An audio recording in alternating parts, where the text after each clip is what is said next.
waxaan rabaa marka inaan ka hadlo waddanku sirdoon buu leeyahay madaxweynuhu leeyahay waxaa la rabaa cadawga kaaga inaad ogaato kuwaas la jiro iyo kan ka soo horjeeda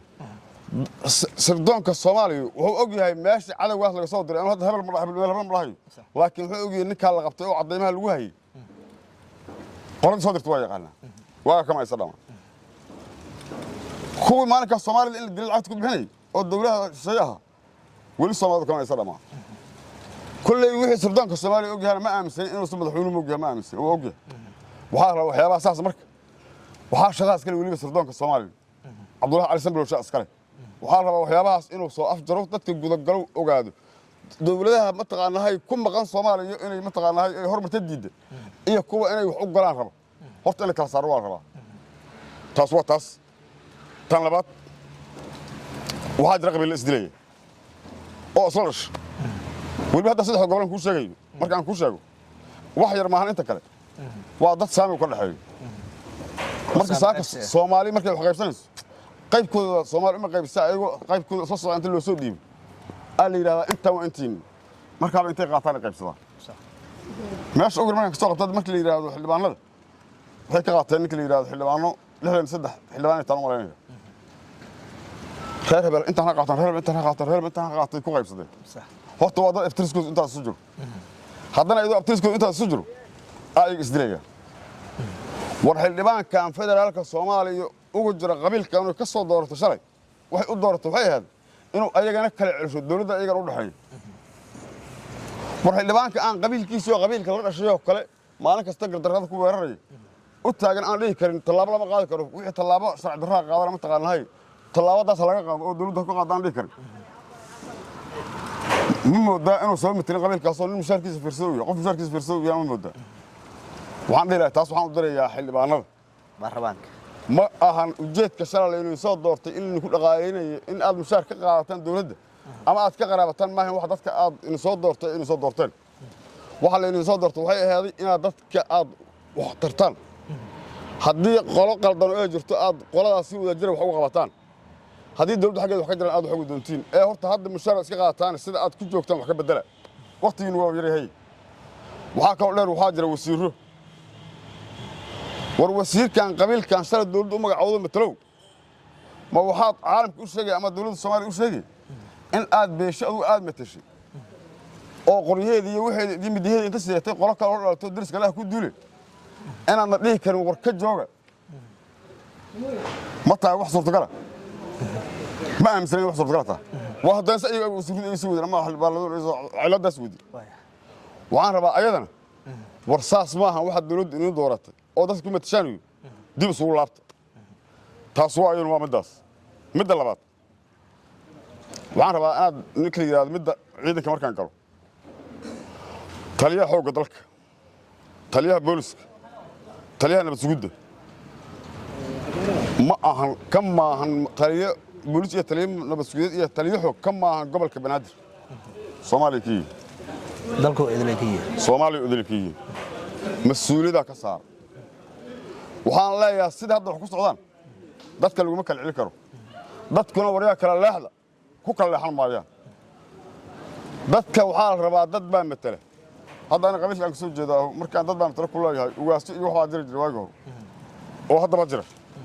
waxaa jira ninka la yiraahdo nabadoono waxaa jira ninka inkastoo hadda beeshiisa ugaas lahayn ugaaskeeda uu mar u dhintay waxaa jira ninka la yiraahdo malaaqyo duub war inta wacdiin saraakiisha ciidanka xukunta inta wacdiin nabadoonnada iyo ugaasyada iyo malaaqyada inta wacdaan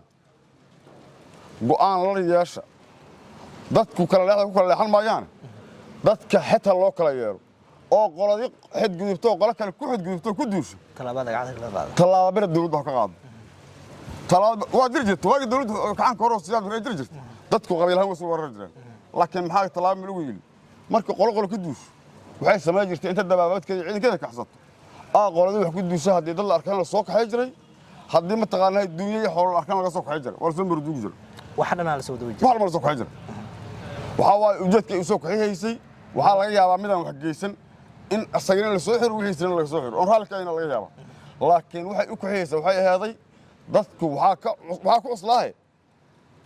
inay raalli ka noqdaan macnaha qoladan qalad xumaha ka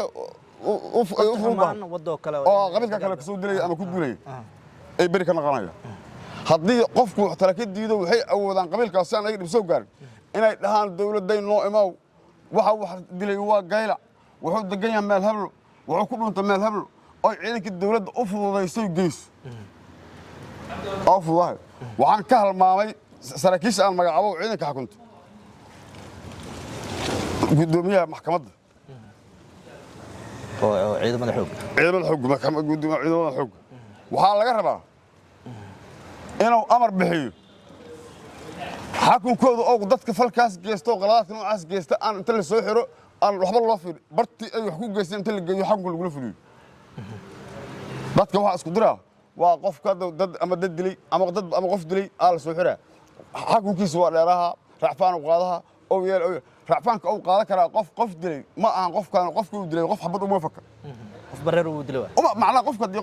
macna wax kama ku yideen hal bay leedahay qorayo soo qaatay qadada soo watay waa soo duuliyay away biro door soo dheelmaayay dad meel hoyo itlaayo ilmayana rag wixii joogo madax ka guro dadka saasa waxaan rabaa in amar uu ka bixiyaan oo ka gacanta gacanbar uga qabtaan oo ay meesha ay wax ku geysteen aan xabsi ay u hidaan intaan kuwa kale shalay dilin aan su'aasha lagu bilaabo qofka isku bilaabay in ayagana kula bilaabato haddaan taas la yeelin wax la kala celin kara lama arko war dadka adinkaa matale adinkaa mataqaanaa u dhaartay mas-uuliyadda adinkaa haaya xoogga hadday ciidan tahay iyo hadday tala tahaba adinkaa dawladda Soomaaliya in calaam saartay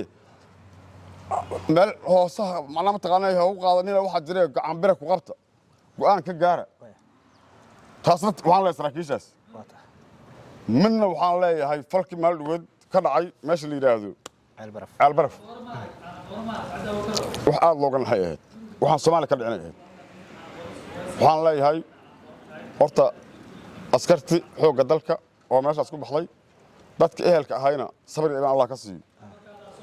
annaga ruuxana ka baxeen oo dadkii ma taqaanay dalkeen dadkan dhaartay haayeen annaga ruuxana sabir iyo Allah naga siiyo dhamaan iyo asxaabtay iyo ka baxeenba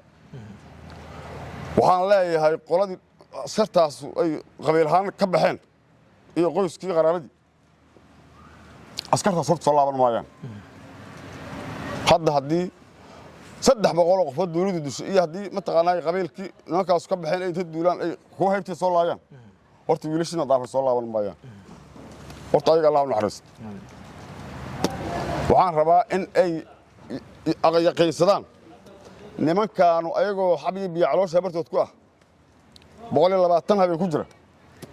ayaa ilaahay qoray in ma taqaanahay ninka liiraa ay maalinkaas meeshaas ku bixi doonaan kuwan lagu soo doono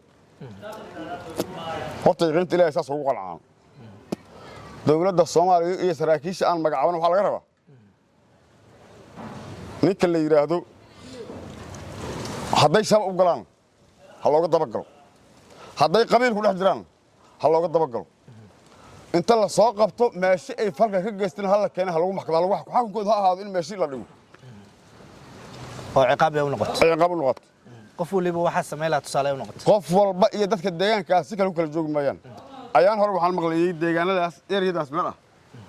oo qabiilad sabab shay degan yihiin wax badan dilalku iyo dagaalada iyo colada ku socdeen waa kulli rag maamulka iyo guddiga iyo macna saraakiil loo diray halka dadka ma la kala ciwaay saaka aan go'aan ka gaarnay waxaan maqlay oo aan waliba ka arkay social media